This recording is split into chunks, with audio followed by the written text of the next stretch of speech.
Welcome in, builders. This week we're going under the waves again with Middle Age Oceania, Mermidons. Oceania is an underwater realm of half-men. Since the Atlanteans emerged from the deep, the half-men have lost more and more of their former domains. Ravenous deep ones have consumed fish and kelp alike. The kelp groves had been desecrated and murky water has spread in the kelp. Only with the fall of the star was Atlantean onslaught halted. The star spawns of the sunken city enslaved the Atlanteans and consumed their will. During the war between Atlantis and Relay, a new god emerged from the depths, and the Capricorns were able to muster their forces. Now it is time to reclaim the depths and conquer the world. The Capricorns, wild mages of the seas and shores, lead the nation in conquest of a sea once theirs.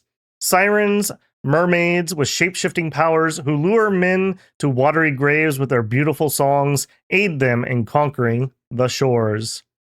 As we saw with EA Oceania, unfortunately, just like the description of this nation, there's a lot that seems to be left undone, despite this not being a new nation. For national features, we are a race of underwater amphibians for the most part. Our military is amphibious half-men, which are light infantry, medium infantry, and I would argue actually heavy infantry, sacred, Afroi, Ichthyscentaurs. For magic, we are very strong in nature, we are pretty strong in water, and we have a bit of glamour and some air and earth. Some of our mages have path changes when they are on dry land. Our priests are powerful, and by that they mean we have priest level 2s, but those priest level 2s are underwater only. For our domain, we get an additional 1 turmoil in the coastal provinces, and we get 1 more order in other provinces. So this is a very interesting mechanic that we can actually have different scales depending on the terrain that we are in.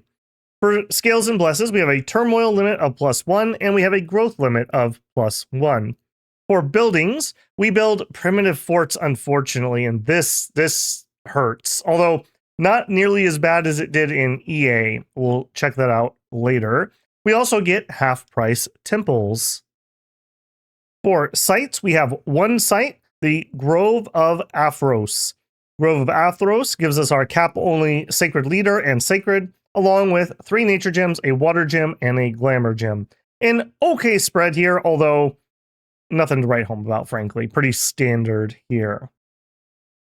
Units and sacreds. For units, we have an okay roster, I would say, considering, although some of these are relatively useless. First up, we have the Ichthyscentaur. These are amphibious, essentially wet satyrs. If you go on land, they essentially are satyrs, so they transform. It is nice that they are amphibians and not aquatic. Very helpful there. They do have stealth. I believe everything on our roster has recuperation. Recuperation allows you to heal afflictions over time. Very, very powerful ability. Very, very nice. This helps us out quite a bit, actually. These ones in specific are undisciplined. This is the equivalent of a militia unit. Very cheap, 926. Has just a bronze spear and no armor. Not particularly worth using if you get the choice. Should be noted, very low morale, pretty good magic resistance. Next up, we have the Ichthyscentaur. This one can also be recruited in coastal forts. Note that.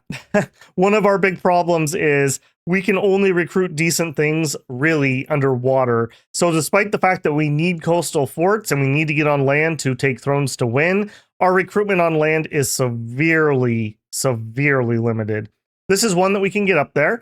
This is the same guy we looked at, although he has been trained up a little more, has 9 morale now, still undisciplined, and he has picked up a turtle shield in addition to his bronze spear. I don't particularly like these guys. Unarmored, unhatted, undisciplined, unwanted, frankly. Next up, we have the Ichthyscentaur Soldier. This is the same guy we've been looking at, but now he is put on a bronze cuirass. This is actually okay underwater. 12 protection is fine. We're not going to be running into things that are shooting arrows at us, so the lack of the helmet is a little bit less painful than it otherwise would be. but it should be noted, bronze gear is very expensive. 10 gold, 17 resources, 14 recruitment points. We don't even have a hat, and we're costing 17 resources. I will say at least we're disciplined, so that is relatively usable there. Amphibian and recuperation, of course. Should be noted that Ichthyosaurs have slightly better than human stats, so 12 HP, 11 strength, and our defense is 14. We do have a length 3, so maybe we could get some repels off, but I mean, I'm not excited about this troop, it's just usable. Next up, we have the Ichthyosaur Soldier that can also be recruited in coastal forts.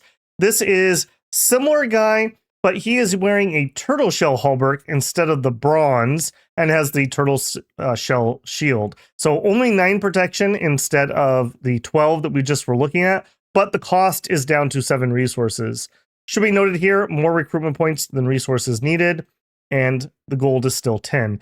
This is, again, it's what we're going to have to use because we really don't have a lot of choices, but this is not a good troop in middle age. Should be noted here, Bronze Spear is only 14 piercing damage, and we are only skill 10 with it. So this is not my gold standard of 16 damage for middle age. They're going to struggle a bit to kill line troops of other nations. So you're going to kind of probably be relying on numbers, and do note that your morale is not stellar. So numbers plus bad morale equals rout. So just have a plan in mind for that. Next up, we have the Myrmidon. This is actually a pretty good unit. 15 gold, 28 resources, 26 recruitment points. So by far very expensive, about a 1-to-1 resources recruitment points. They are well trained, 14 HP, 12 strength, 12 attack. Unfortunately, their short bronze trident gives them a -1 to attack, so they only end up with 11 attack, but they have 17 piercing damage, which is excellent. They are formation fighters, so our attack density is actually all right. And we're wearing a bronze hauberk, a turtle shell shield, and we have a hoplite helmet. So this is actually a pretty decent troop. His biggest weakness, I would say, is his 9 encumbrance. So he's going to poop out pretty quickly. That being said, 18 protection, and especially 18 protection and formation fighter, puts him pretty solidly into a heavy troop that would be okay in the middle age. Does have a shield, even if it's not the best thing ever. And they have recuperation. The death of heavy troops is often a slow accumulation of afflictions that just renders them weaker and weaker until something can finish them off. In this case, as long as you survive, you can actually recoup off those wounds. And even better than having a healer, let's say you have a healer 3, well, that's 3 afflictions per turn. If you're fighting every single turn, you're probably accumulating more than 3 wounds per turn. This way, every single person you have has a chance to shuff off all of those afflictions. So I actually like these troops. The problem here is this is definitely a scales troop. You're going to need to have some actual economy to be able to pump these out. Next up, we have a Ichthyosaur. This is a amphibious recuperation. This is similar to the Ichthyosaur, where on land they will turn into centaurs. These are okay, 30 gold, 8 resources, 17 recruitment points. Bronze lance, so they have an actual lance, that's nice. They have a turtle shell barding, a turtle cap, and a turtle shell shield. So ending up here with 12 on the body, 13 on the head for protection. That's okay. They have a shield, they have a lance. These are usable. Very glad to see that they're amphibious and not aquatic, so they can actually get out and be used. Next up, we have the Ichthyosaur Cataphract. 35 gold, 27 resources, 22 recruitment points. Should be noted, very well trained, 22 HP, 13 strength, 11 attack. They have good magic resist. They have 14 morale. They're wielding that short bronze trident. So we're not using a lance, but for heavy cav, I feel like that's actually okay because your lance would normally quote unquote break, and then you would be fighting with a different weapon, or you would have a light lance, which is barely better than having a spear. This is actually a pretty good weapon. 10 attack leaves a little be desired. 18 piercing damage, and on land, I believe they have a hoof attack, as like a centaur would. That makes them all right. We have Ichthyosaur barding, a bronze cap, and a turtle shell shield, giving us 18 and 18 on the body and head. These are fine. Actually, I would say they're pretty usable heavy cavalry. Not super heavies, but affordable enough, especially for a nation that's not going to have the best forts, because where we can recruit these is underwater. We can't get these on land. So that causes a little bit of an issue depending on where your fort placement ends up, but they're usable. They're fast underwater. I believe they lose a little bit of speed when they're on land. They get a little encumbrance on land. So that's just going to be a thing that shapeshifters do. These are pretty good. I like these. These two, the Myrmidon and the Cataphract, are pretty good troops. It's a shame that it's difficult to get them in big enough numbers. Next up, we have an Ictatar. This is a Ictatar that changes into a Minotaur, essentially on land. Amphibious, we have Berserking +2 and the Recuperation. This one has a Bronze Spear and a Shark Skin Armor. Should be noted, they're not very good with their spear. They only have a 9 attack, but if they do hit, 20 piercing damage is pretty respectable. And then their armored cousin, the Ictar Warrior, has a Bronze Cuirass in addition to the other bits. These are actually all right on land. Should be noted, I would prefer probably that we had a battle axe like our Pangean brethren would, rather than just a bronze spear. A bronze spear is very like human infantry early era, but for us, it's okay. At least I guess you could maybe get a repel, although your bad attack is probably going to prevent that. These are all right. Finally, we have the Afroi. These are our cap-only sacreds. These are I would call them mediocre cavalry sacred. They have sacred status, amphibian, recuperation, and poison barbs 5. Underwater, we have a bronze lance, and we are wearing coral barding and a turtle shell shield. On land, they get a hoof attack. They're okay. 55 gold, 15 resources, 30 recruitment points. At least they don't break the bank, but their protection is not going to really keep them super duper safe. They have 4 natural protection. If you did go with something like, let's say, Stone Skin, that'd give them 9 natural protection, which would stack in nice, but I mean, yeah, basically, they're okay. I think the biggest thing here would be you could put a blessing on these to help counter your other underwater nation. So, like, if you were fighting, I don't know, like East, and you were worried about their fire or something, you could put some fire resist on here, or etc., etc. I don't think these are worth like a Hell Bless or anything. I do think you want to give them at least something, but they're not going to be stellar, frankly. Should be noted, they have an actual lance, which is nice. Maybe Blood Surge could help them get the lance attack up, which would help them with repels.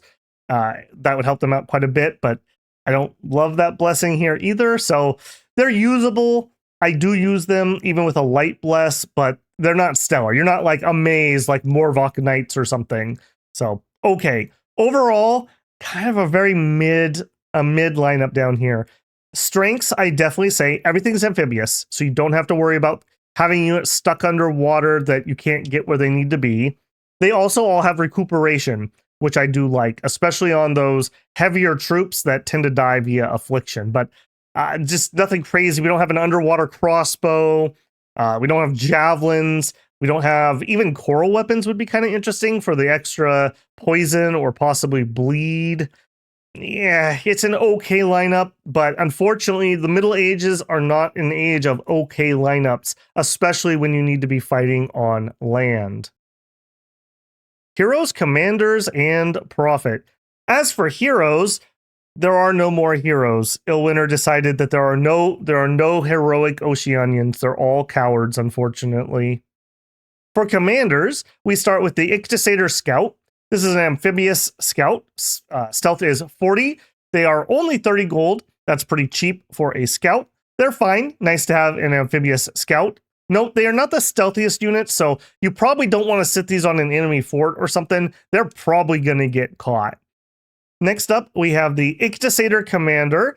Note, can also be recruited in coastal forts. That implies you can't get other things in the coastal fort. So this is a 50 leadership leader. You don't have a lot of choices on land, so you will probably have to get some. Amphibious, stealthy, recuperation, has a bronze spear, a coral cap, a turtle shell halberd, and a turtle shield. At least their protection's okay. That's going to save them from a crossbow bolt or anything. Their price is okay, but 50 leadership kind of sucks. We would sure appreciate if that was better, but it is what our option is for land commanders, unfortunately. Icticenter Commander. This is a much better commander, but note you can only recruit them from underwater forts. 125 gold, 28 resources, 1 recruitment point. Good stats overall, I would say. Has 100 leadership, so now we have formations. He is wielding a Pearl Trident, a length 4. Now he's only 9 attack, which is a little unfortunate, but as a commander, you could give him something to help boost his attack. A Burning Pearl maybe, or I don't know what else, something else to help get that up a little bit. It is a piercing magic weapon that deals 18 damage. I like that. We are wearing a bronze cap. We have Icticenter Barding and a turtle shell shield. Protection of 18, true 18 here. That's all right. That's pretty decent. I'm not sacred. Do note that. Has a shield, has a repel weapon. That's all right. I don't mind these guys. I wish we could recruit them on land. Ditto with our cavalry units. I wish we could get them on land because, man, it's rough. It's rough on those dry shores. Next up, we have a Siren. Can also be recruited in coastal forts. And I think you would generally want to do that. These are 265, 1 resource, 2 recruitment points. So a bit on the pricey side, although really not bad for a 2 water, 2 glamour mage. For 265, you have 2 and 2 paths that both 2 water and 2 glamour are good pathing. You could do stuff with that. There's not a ton of cross path between water and glamour, but this is okay. I don't mind these so much. For research, 212 on the upkeep and 13 research is really bad. These are not good researchers. They're amphibious. On land, they will sprout wings. I think I have one here I can show you in the background in a second. They have Awe 3. That's pretty decent. They are Stealthy 65, so pretty good stealth. They have Recuperation, so they can heal up. And they have Chaos Recruitment. This means for every scale of turmoil, you lower their cost by 20. And I believe this also lowers their upkeep. I don't believe it's by 20, but it will be lower than this. And that's dynamic. So in a Turmoil 5 province, these are going to be 100 gold cheaper. That's pretty significant. Now, obviously, we're not going to get to a Turmoil 5, but just to show the point here, that'd be 100 gold cheaper and quite a bit cheaper on the upkeep. We don't really have ability to do that. We could realistically get to, I suppose you could get to 4, but there's reasons that you probably wouldn't want to. On land, oh goodness, did I move? Oh, did I use up all my sirens? I may have used up all my sirens. All right. On land, they also can have air. So they actually have a bit of a okay spread of spells. The air, especially, is going to help them with the Cloud of Dreamless Slumber that we will look at later. Next up, we have the Afroy Hierophant. This is our main research mage. 7 research for 76 gold per year is okay. That's at least at efficiency. Unfortunately, they only come in with Water 1 or Nature 1. That's not as bad as it otherwise might be. Underwater, you can water power, so now you're Water 2 and you could do something. Water striking is pretty decent, if nothing else. And Nature 1 means you can Bark Skin, Eagle Eyes, Tanglevine. And I find Tanglevine actually all right underwater, so this is okay. It's not stellar. Depending on the fights, those have different uses. If you go on land, you're kind of relegated to like slime with the water, which isn't very good. So the nature ones are definitely preferable on land, and the water probably underwater. Water 1 also means you can spam out a couple extra water elementals if you get into that type of fight. Summon water power, water elemental pass out. That's okay. It's not stellar, but you can pump out quite a few of them. That's one of Ys's big weaknesses, is they're actually not good at fighting underwater. And we're not great either, but at least we have that advantage over them if you had to do that fight. Otherwise, they do have inspirational and they lead 50. So a +1 to non-formation units. That's okay. They can help move troops around. They are stealthy. Stealthy mages are nice. No armor or anything though. Do note that. Next up, we have the Halade. This is a pretty decent mage. She is one of our big problems, though. She is aquatic, and I believe that's because of her aquatic mount. We did some testing in EA. If you give her a Shambler skin, for some weird reason, it lets your mount also go on land. So you actually can get these ladies up on land. That is very helpful to them. They are expensive. 480 gold. That's expensive for a 2 water, 2 nature, 2 priest level, and a random 110 of air, water, earth, nature. These are pretty good though. You're going to want a few of them. Key things that you would want these for. Voice of Tiamat is a search spell that finds all elemental paths underwater at a search level of 9. That's really nice. We can spam that pretty effectively. And we can do Horus Box, which is our nature site searching spell. So these ladies alone can essentially search your main paths completely at level 9 from the comfort of their own home. So that is relatively useful. There are also our highest level priests. So we would like to use our Sacred Cavalry. They tend to zip away really quick once their hold order is done. So having that extra blessed size is kind of nice. In addition, Water 2, Nature 2, or Water 3, Nature 2, Water 2, Nature 3. Either way, there's lots and lots of good summon rituals that combination can make use of. So these are our efficient summoners for a lot of spells. So another reason that those are pretty darn handy. They also have awe and recuperation, and they have some supply bonus because they're nature mages. We may be running around with quite large junk armies, and we might even get to the point where we need some supply. So this is one way we could possibly provide that. Our Sacred Hippocampus does have a magic alicorn attack and a tail flipper underwater. On land, I believe he gets a hoof attack. This is okay. Nothing to write home about, though. Next up, we have the Capricorn. This can be recruited in coastal forts. So we have the Ictosator commanders, we have the Sirens, and we have the Capricorns. Those are our coastal recruits. Capricorns are very powerful mages still. This is almost like an EA mage. Water 2, Nature 4, and a random of air, water, earth at 100%, and then 110 for the same plus nature. Generally speaking, you're going to want these guys because they're going to summon in fortresses for you, which is our only national spell, spoilers. And that's pretty usable. In addition, if you get the earth, they could do Power of Gia or whatever it's called, which gives them another nature. So they could be nature 5s in combat. With a Thistle Mace, they could do a Mother Oak. That's pretty darn powerful. Again, good cross path in between water and nature. In addition, we could do things like Shark Attack, we could do Swarms, we could do Howl, we could do Relief, and we're going to want to probably be looking at those type of spells because our troops are kind of lacking. We definitely need to supplement them with summons and magic.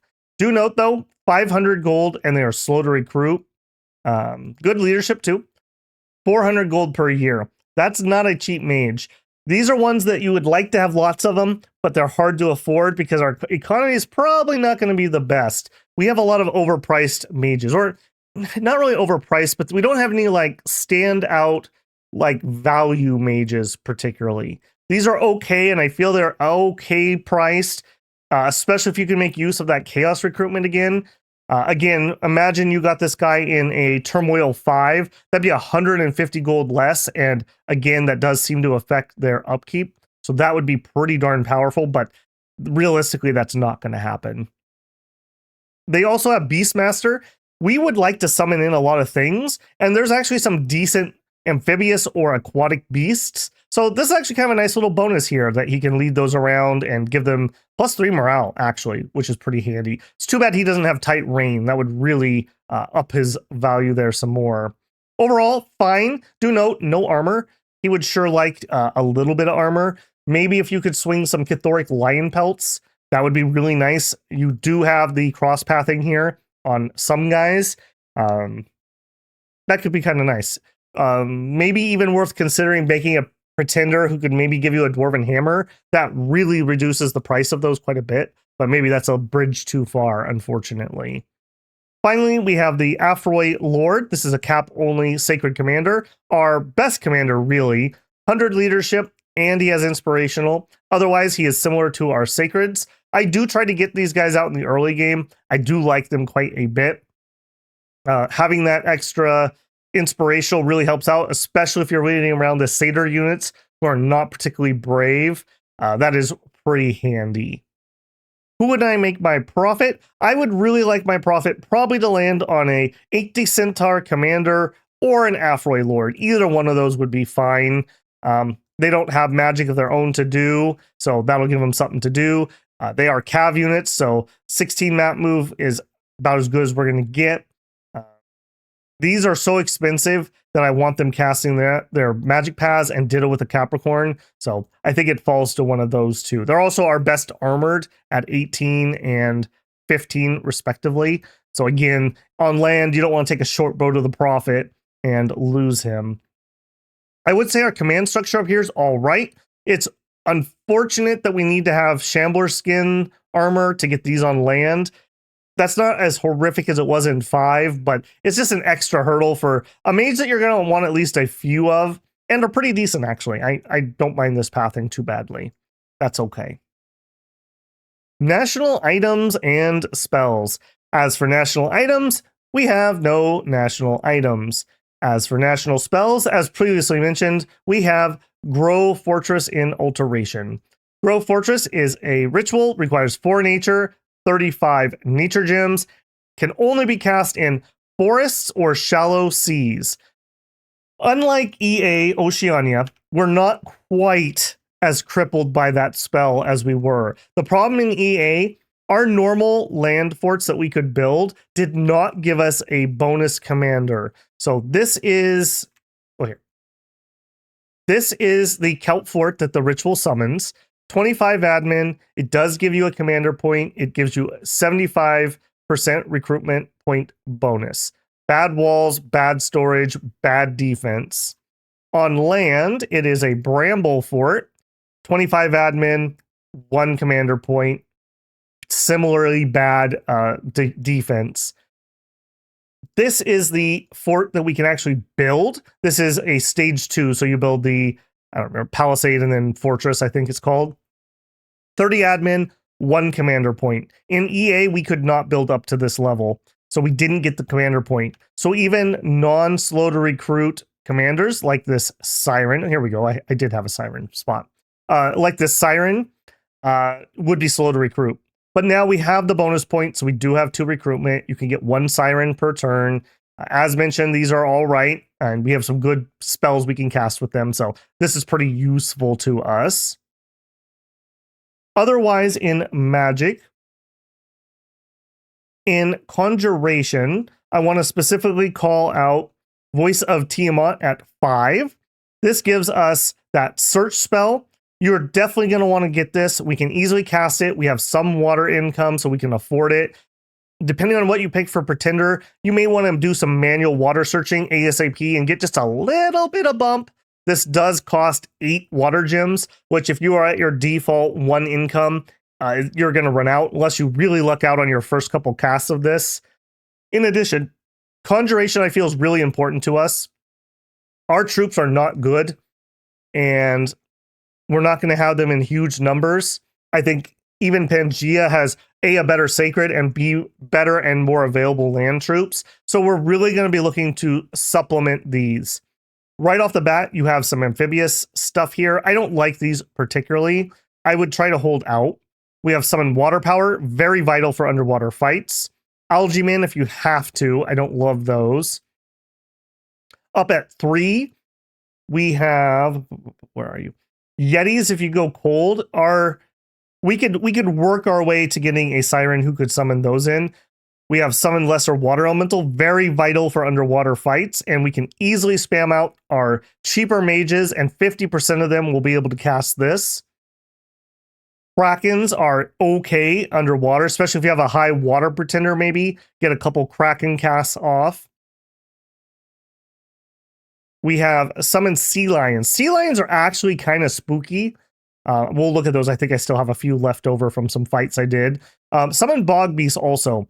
This is something we can easily do. Unfortunately, this one has to be done on land. They have a poison spit attack, which is kind of cool. The Sea Lions. Do I have any Sea Lions left? I do. These are actually kind of good underwater, actually. 27 HP, good attack value. They're animals and undisciplined, etc., etc. 14 morale is not terrible. And if you lead them around with a Capricorn, they'd have 17 morale. And they have 3 attacks. It is range 0, so they're prone to getting repelled and poison barbed. But if those 2 things don't happen to them, this is actually pretty good. You can actually break heavy underwater infantry with these guys, and you get a pretty decent amount of them from those summon spells. So I actually quite like those sea lions. And 10 nature, remember we have a 3 nature income natively, isn't terrible, although 35 gems to grow our forts is going to put a big crimp on your early game nature income. And you probably want to be summoning in forts because your economy is also kind of garbage. So while you could build forts they're not exactly equal, but they're comparable, I think you'd still prefer to summon them in if you can and build the ones that you have to. So yeah, okay, but hard to do. We do have some glamour on this nation, although it is not easily accessible, so the Fae type stuff could be interesting. School of Sharks is nice for underwater combat, just gives some random stuff to keep things busy. We have, again, nature water cross pathing can be decent at times. Tangle Thicket is a better Tangle Vine spell, and we do have lots of nature 2s. It's a relatively accurate spell, especially it's short range and accurate, so it's gonna hit pretty decently. Area effect is 3+, so you can actually get pretty big tangles up, and that really helps some of our attack challenged troops to be able to hit things, because when things are entangled, they're only gonna have like between 0 and 3 defense, makes them much more killable. Also note, it's harder to get out of in growth scales, so if you did go for that juicy growth 3, that would make it very difficult to get out of these. Beyond that, Strength of Gia, as mentioned earlier, could be something pretty useful. Up at 5, Voices Tiamat, as mentioned. Water elementals are pretty nice. Sea trolls aren't terrible. Naiads, you actually can get water 3s relatively commonly, and both the Naiad herself is pretty good, and Naiad warriors. You get 25 of these for 18 gems. This is a good summon. I think I have some of these. Where were they? Yeah, there we go. Some Kidnids. This is what those summon in. They have Awe 4. That's a really high Awe. Recuperation. Bronze Sword, not the best in Middle Age, unfortunately, but they're decently equipped. Good line troop. They'll just awe things more than actually kill them, but their protection's okay. They have a good shield. They have a hoplon. They have a good helmet. I like these quite a bit. A good dump for water gems, to be sure, especially they're amphibious, which is always handy, so we don't have to worry about getting them on land or something. Very, very liking those. We also have Howl. Howl is really nice on land. We can easily cast it. Yeah, this is pretty good. I would definitely want to be getting Howl up as soon as possible on a Capricorn. Beyond that, Forest Trolls will help us do some sieging stuff. Going to 6, we have Bishop Fish. This gets us lots of easy accessible priest level 3s. Do note they need to have Shambler skins in order to go on land, but at least we have the option. Final one I want to call out from here is Seeking Court. This brings in 15 sea trolls, 5 troll guards, and a sea commander who I believe comes in at, he's either water 2 or water 3, and he generates 1 water gem per turn. So these guys actually can help pay for themselves a little bit. I mean, 55 is a lot, but you get decent. The troll guards are actually pretty decently equipped. They have like a glaive, I think. They're pretty good actually. And the trolls are kind of a pain to kill if you're just not equipped to do it, especially if you can get them some buffs. In Alteration, I think there's a few things here. We have good nature. We have a little bit of earth, but nature is really the big one here, and water. Quicken Self, Eagle Eyes, and Bark Skin. In addition, glamour buffs for like mirror images and blurs. Bark Skin, though, is a big one. Moss Body is another one. But the Bark Skin, we have lots of troops who are almost like middle age okay, and the Bark Skin would really help them get there. So spamming out even just group Bark Skin, we again have good access to nature 2s. So, you know, let's say 4 nature 2s, you could get 2 or 3 of these off while the troops are on hold command. Yeah, you could get 3 of them before we would pass out. That would be pretty good. That would really help them quite a bit. And underwater, you don't have to worry about the fire. On land, that just depends on your circumstances. Also in alteration at 4, we have Twilight. We can't natively get Glamour 3s, but as a Glamour 2, you can spend 2 gems to cast this. And then this would give all your Glamour mages a +1. In addition, -2 precision. So if you're going up against ranged troops, this will hurt the enemy. We don't have any ranged troops, at least natively, so that doesn't really make any difference to us. So very vital one here. Worth considering maybe a pretender that can make boosters or empowering somebody to make boosters. So you could have a mage that could just cast this round 1 in all of your armies. Beyond that, I think you're mostly relegated to nature stuff. Mother Oak, you could luck into a nature 5, or you could easily do a 4 plus a Thistle Mace. Capricorn, very, very worthwhile. You would really appreciate 10 extra nature gems, and the growth is always nice. Beyond that, you can do transformations. This turns you into random stuff. Sometimes, / most of the time, that random stuff does not have upkeep. So you can actually take a high upkeep Capricorn, change into something else, hopefully maintaining your magic paths, and then lose some of the upkeep on it. Pretty nice. In addition, that gets us Eagle-Eyed Warriors. This can buff like a stack of mages pretty efficiently. Also gives us Wooden Warriors. Again, just that bark skin. I think we're kind of married to bark skin on this run. And that's pretty, again, easily doable. Remember, we have natively 3 nature income, so you should have good nature. We could site search for it really well.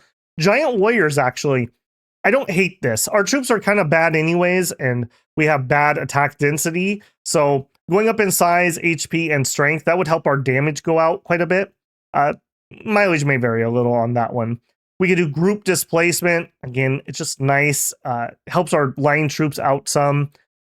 Quickness from here. Also, crawl. You could debuff the enemy and make them slow. We would appreciate that. Wave Warriors, AoE buff for mundane weapon resists. Gives you wound fend. It does lower your strength. That's kind of bad for our line troops, but where this would be pretty good is perhaps on some of our Ictatars. They already hit pretty good anyways, and this would really help make them more resilient. So this plus, let's say, bark skin, and then our Minotaurs aren't quite so squishy going into every single fight. Yeah, we also can spam Curse of the Frog Prince, although hilarious, maybe not the best spell. Going up to Evocation, there's several really interesting things in Evocation. First of all, the water spells are kind of eh. We do have water 3s, so Falling Frost is on the table. That does make me lean towards Cold Scales, just to help out the cold magic. We could do slime type stuff. Water Strike is terrifying when you're underwater. AoE 1, super easy, super spammable, does 13 plus magic damage. So even a water 1 mage is going to be a water 2 mage underwater. So that's only 10 fatigue and 14 plus magic damage. That is spooky, spooky.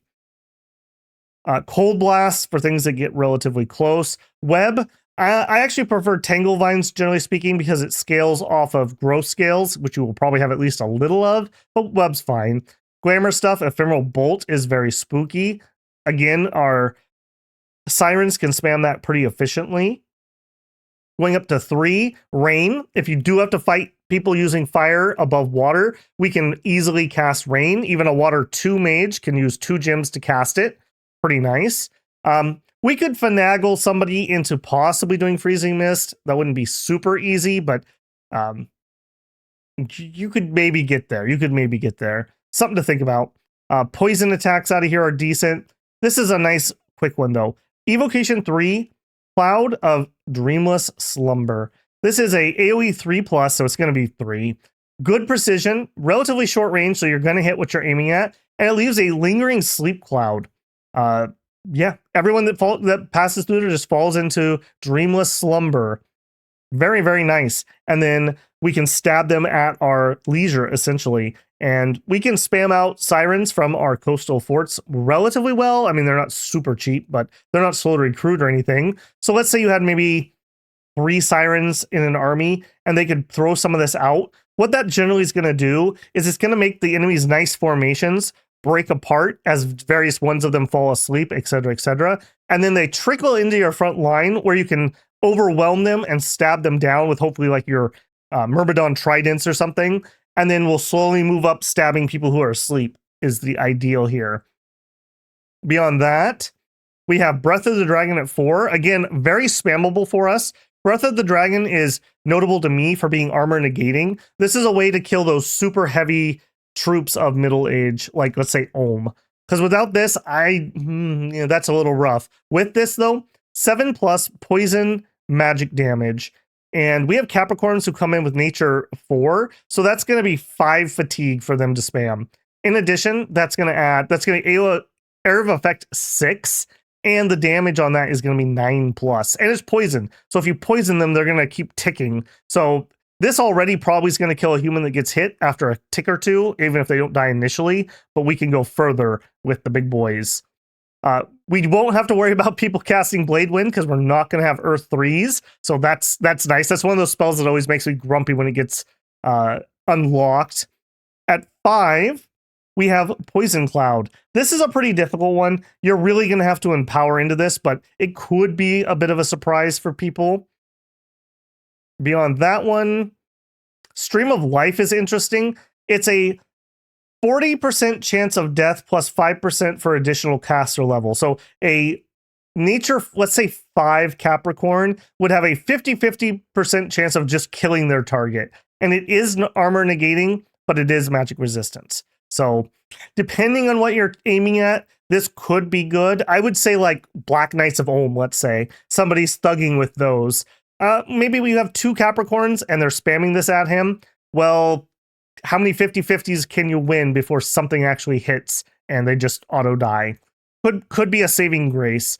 We have False Horror. Remember, we have Glamour 2s and the ability to cast Twilight. So all our Glamour 2s can be Glamour 3s. This does not require a gem, and you can spam these out. These are very, very spooky illusionary troops. Very, very nice for spooking things off the field. Cleansing Water is very good at killing undead. It's armor negating magic damage and a good area of effect that is relatively not too painful. We don't have the most water 2s, but we can do it. Went up to 7. We have Ice Strike, of course. Oh, did I skip? Where's my Falling Frost at 5, of course. 7. I'm where are you? Wailing Winds. This is one that you probably will want to stretch for. So you're going to be Glamour 2 natively, Glamour 3 with a booster, and then Twilight takes you to 4. So really, as long as you can make boosters, every Siren has the ability on land to cast Wailing Winds. Wailing Winds is kind of an I win spell in a lot of cases. They can have up to -5 morale loss. So even a 14 morale elite troop is now a 9, which is going to have morale problems. And all your other Sirens can be spamming False Horrors, who are going to spook people with their fear quite a bit. So really good wombo combo there. I do think that's something that you're going to want to stretch for. It just depends if you go for this or a couple other strategies early on. Next up in construction, we're looking at a lot of things here. We need Shambler skin armor. In fact, I'm actually going to, this is so important. I think I'm actually going to pull up somebody who can craft forge all. We might want to do some thugging. We don't have the best thugging paths, but we can do it. Just things to think about. We can do Coral Blades. Coral Blades have draw blood. Bleeding is really nasty, like really nasty. It's very frustrating when your giant starts bleeding and just literally bleeds out in a battle. And there's not a lot that counters that other than just having regen or enchanted blood. So that can be relatively spooky. It also adds a lot of HP. I've been told that doesn't stack, so you can't dual wield these, unfortunately. But 8 HP, it can sometimes double like a human type chassis HP. So that's pretty good. It's pretty cheap too. Beyond that one, I want to call out, where are you at here? Snake's Bladder Stick. This is a cloud. It makes poison clouds. Why would I care about that? Well, we have a water or nature priest. So if you have some poison resist in your bless, you could make a cheap piece of armor, give them 2 of these, and tell them to hold attack rear. If you have poison resist on your bless, give them maybe a couple sacreds to bodyguard them. Every round they can pop out 4 cloud area of effect, and you're doing that twice, you can actually build up a really, really big poison cloud. So you run to the back where the mages are, you probably get intercepted by the bodyguards, and then you just poison everybody anyways. It's actually pretty good. And construction 5 is not terrible. 5 nature gems is not terrible. That's pretty achievable. It does rely on you actually having probably a poison bless. I don't think you could really pull this off if you're also building poison resist, because the chassis that we're putting those on aren't particularly great, but that's an option. Frost brands, another classic thug, another reason you might want to go cold. Can be pretty nice. The frozen flames are armor piercing, AoE 1. Could be kind of nice on that. Also thistle maces here for giving you nature +1. Up in two-handers, I think the big one here, Ice Pebble Staff can be interesting because it gives you Winter's Chill as a spell. Vine Shield in shields is a pretty good shield that you can put on your thugs, although you're going rather high for that one, so you're probably going to settle for an Eye Shield. This can be really spooky, as we've seen recently on stream, being able to blind people pretty effectively. Helmet-wise, you might consider an Ivy Crown if you're going to do any of the Vine Men. That can be a nice buff. If you're thugging, a horned helmet can be pretty interesting. We also can make ice helmets, which are just cheap, good helmets. In body armor, Shambler Skin Armor. This is so vital to us. They made it so it's only water 1, 5 water gems to make, and it gives water breathing and air breathing and some HP. Note it is only body protection, but this allows us to get our holiday or whatever they're called on land. That's kind of important. And it allows us to get bishop fish on land, which is kind of important. So this is something that you will probably need to build quite a few of. It's the cheapest air breathing, I believe, easiest to craft. Here's also the Chthonic Lion Pelt. I like these quite a bit. If you have a hammer, it takes the cost down to 2 and 1. Very, very nice there. Or otherwise, mages that are running around kind of naked. In our miscellaneous items, the big one here is going to be, where are you at? Helmets. Sorry, I missed one here. At 5, we also have the Gossamer Veil for the glamour buff. Very, very important in my opinion. Maybe worth building a pretender for, or if you don't, empowering a siren up so that you can make these. These are not that expensive, and you'd sure love to have at least one of these per army so you can immediately Twilight when you get in there. Not only does that raise your glamour, it lowers enemy troop precision, making their crossbows less deadly to your troops who really don't like getting shot with crossbows, it turns out. Over here, I think the big ones are going to be things like the water lens for the temporary water gem, or I don't recognize it by sight yet. The Dream Zone can be really nice for a research booster. We also can do Alquils, and we also can do Homunculi, all really big research boosters. We're a nation that needs a lot of magic, and so consider the boosters. I definitely would. Bark Skin Amulets, if you are thugging, can be nice. Handful of Acorns, of course. Beyond those, wherever the Glamour Temp Gem item is, I never can find it. Dream Spool. Again, a booster plus one of these, and then you can Twilight every single fight without having to even think about it. Can be super duper nice. And it brings in a retinue of some illusionary warriors, which does not hurt for sure. Next in magic and enchantment, I think there's a couple interesting things here. In glamour, false fetters can be pretty hard for low magic resist things to be able to get out of. In addition, you could do simulacrum on your pretender, possibly. This allows you to project yourself, essentially. Be careful, you can die using this one. It's kind of a weird spell. Sight Steal for blinding people gives you a spammable spell. In water, you could do Vile Water. Those are gelatinous cubes. Water Shield is very powerful underwater, obviously. If you are thugging with water people above ground and your cold scales, Breath of Winter is pretty powerful. Friendly Currents is really powerful if you're fighting underwater. Grip of Winter if you do have some cold resist somehow. In nature, you can do the regen stuff. I think that's pretty decent. And at Enchant 6, we get Foul Vapors, and every Capricorn can cast Foul Vapors. So I think you're really considering Am I going Wailing Winds? Am I going Foul Vapors? I think those are our two big, like, these are our big research goals. In addition, relief would be pretty helpful if you do get those heavy troops, because they do have high encumbrance. They're going to poop out pretty quick. This is just really nice, and it's only 4 nature to be able to cast and 1 gem. So really, even just a nature 3 could cast this. It would cost you 3 gems, but that's really nice. It is so good, I would even consider that if I had to.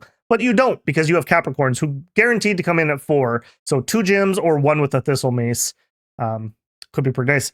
Cornucopia for the temp gems also could be something here. Foul Vapors.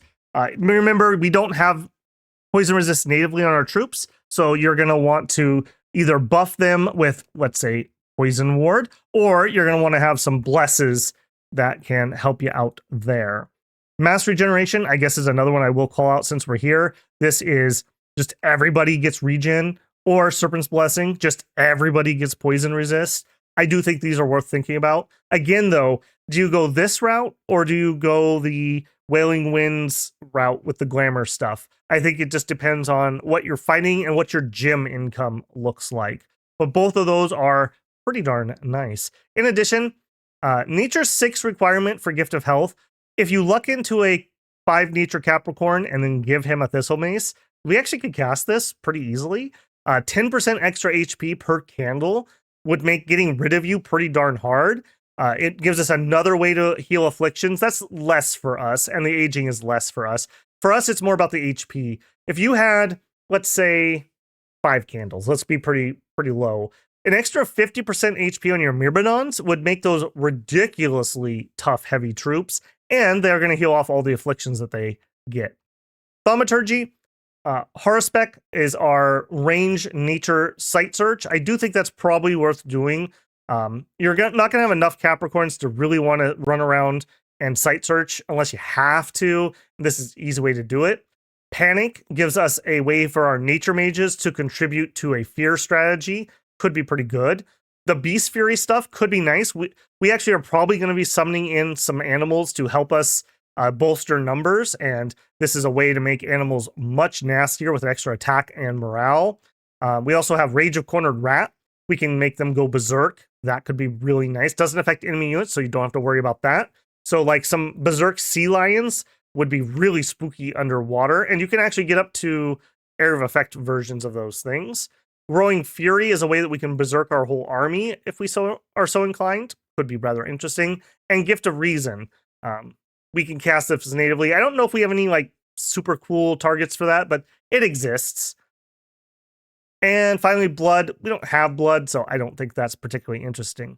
So overall here, I think we are going to want the sight searching spells, actually. I think they're important for this nation. And then I think we need to decide, are we going up Conjuration? Are we going for Wailing Winds? Are we going to go for Foul Vapors? And obviously you can go for all those things, but you need to pick something first. And I think depending on your gem income and your fight situation, that's going to shift around somewhat. Okay, let's bring all that together. Middle Age Oceania is a nation that is definitely improved from early era, but still is lacking in quite a lot of areas. Do remember, we have that interesting mechanic where we get +1 order if we are not on the coast, and +1 turmoil if we are on the coast. Let's see if I have a good example of that. I probably don't. Yes, I do.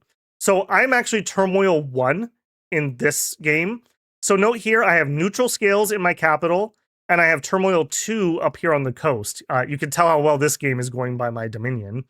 But that being said, if we look at our recruitment here, let me throw some of these guys in. This is 1 productivity and 1 turmoil scale. And look at what I can recruit. That's not stellar. That's not stellar. It's not quite so bad over here because I just have more things around me. So my recruitment's a little bit better. But it really sucks that we can't get those units on land. What can I get on land?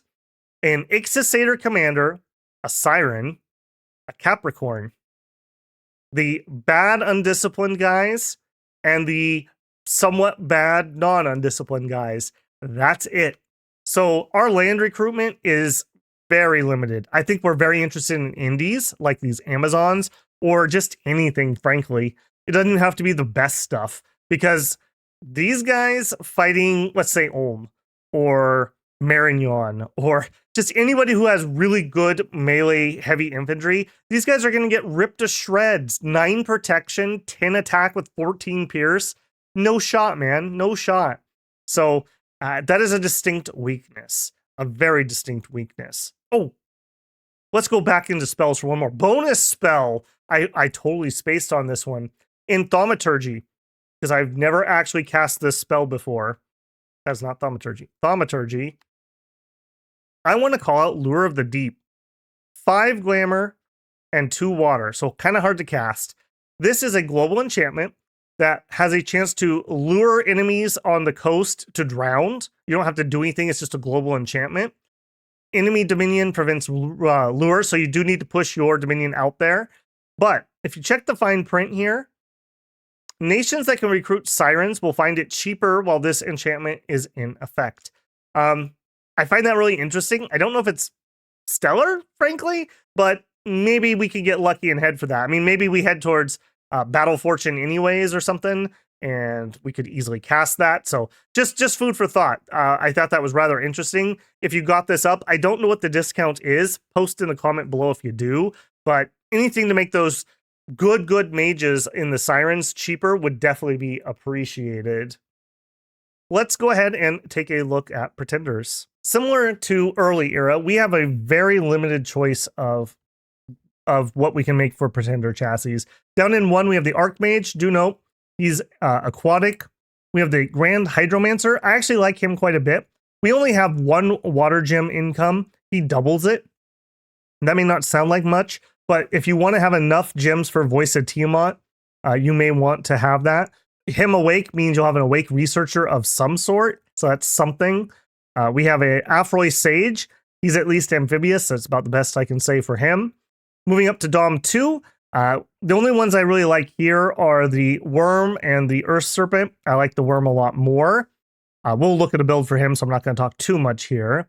The Sea Dragon, if you're committed to staying underwater, he's okay, especially if you gave him like Hardskin.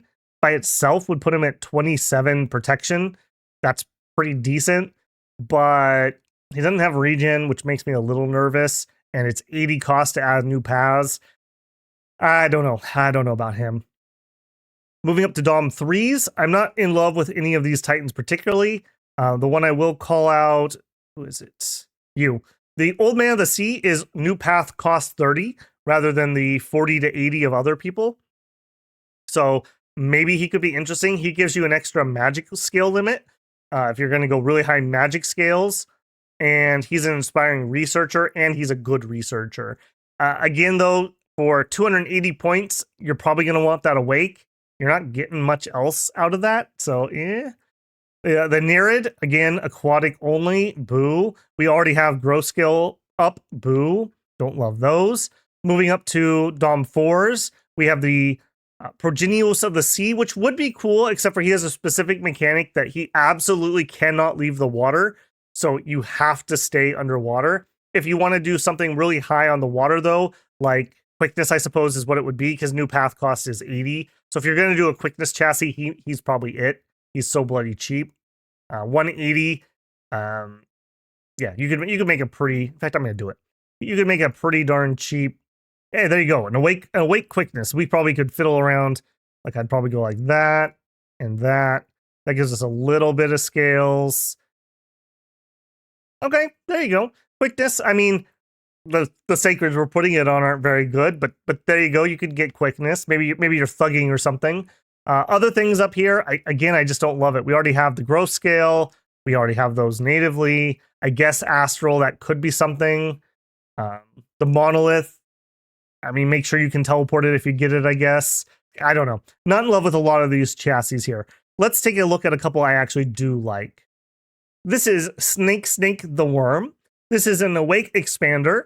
He has Hardskin, and he had a point left, so he ended up getting Winner's Gift. I did take cold here, so not particularly great, but whatever.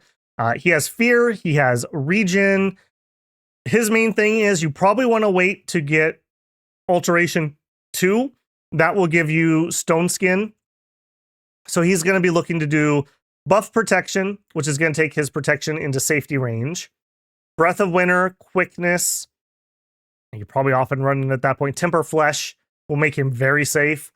He can expand for you. This is the guy that's like, maybe you need to fight off an early rush from a water nation, or maybe you need to get on land. He does have cold and poison resistant, which is pretty good for underwater fighting. He also has unsurmountable, so he's a little harder to have that defense get poked down. His high earth also gives him some affliction resistance, which is rather nice. Comes with the regen, comes with the fear. Pretty darn nice there. Hard skin isn't the best buff ever for our sacreds, but it's not terrible either. It's just okay. He's just okay. That's my feelings on him. And then we also have Wet Willy. I like Wet Willy here, I think. This is a Grand Hydromancer.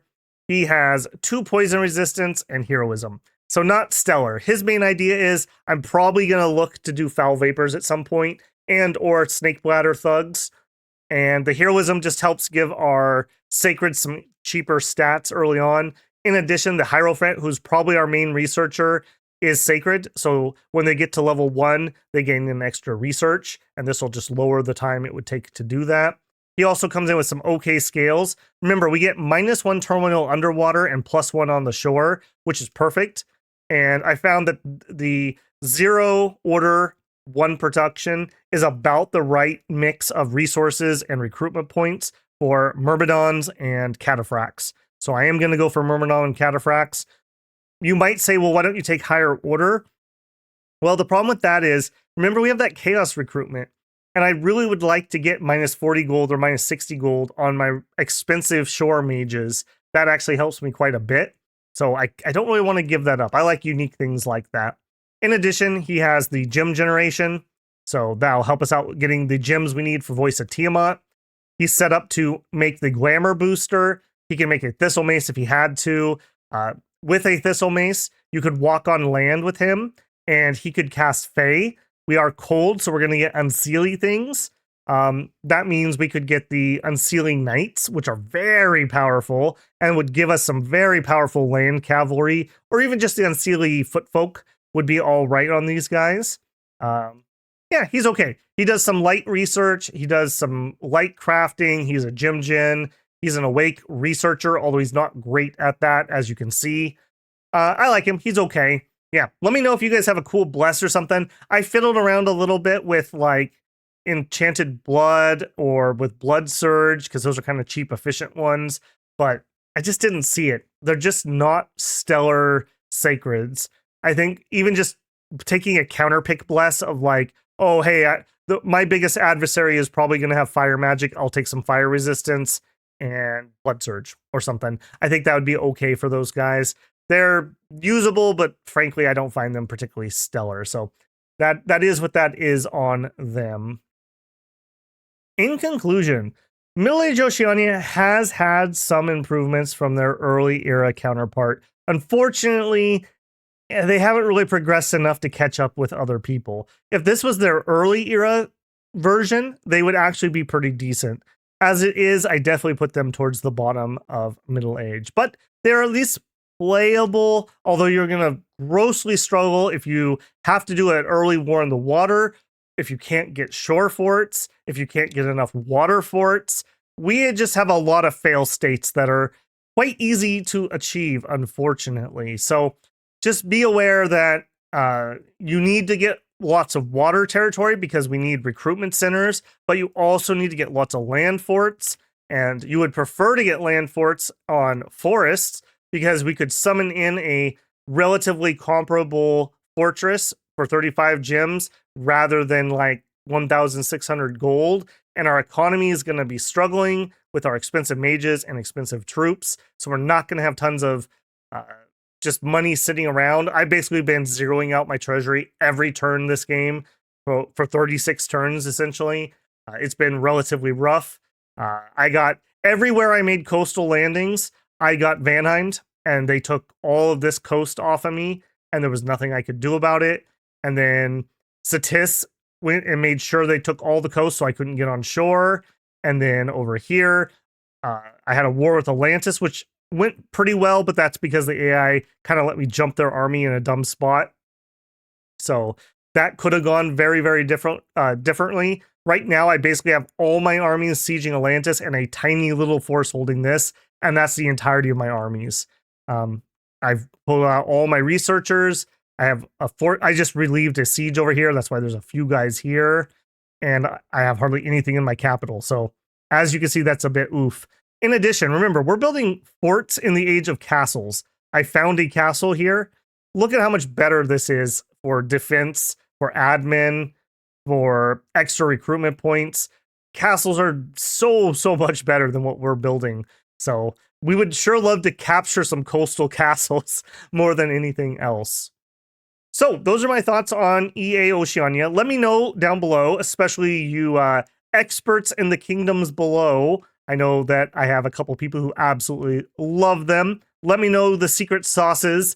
It's all right. It's all right. It's playable. I'm sure just like Pangea, maybe it will surprise me and we'll have a new rapid win record like Pangea or Ys. And we'll see. We'll see. It should be an interesting one either way. All right, builders, don't forget to leave a like on the video if you found it useful. If you're not currently a subscriber, I hope this is the video that earned your subscription. And if you'd like to support the channel further, you can always leave a super thanks here, join us live on stream and super chat, or consider becoming a member of the channel. As a member of the channel, you get early access to videos such as this or whatever else I'm working on, alongside supporting me. Much appreciated. You guys make this possible. All right, get out there. Tell me if it's better down where it's wetter, and I will see you on stream.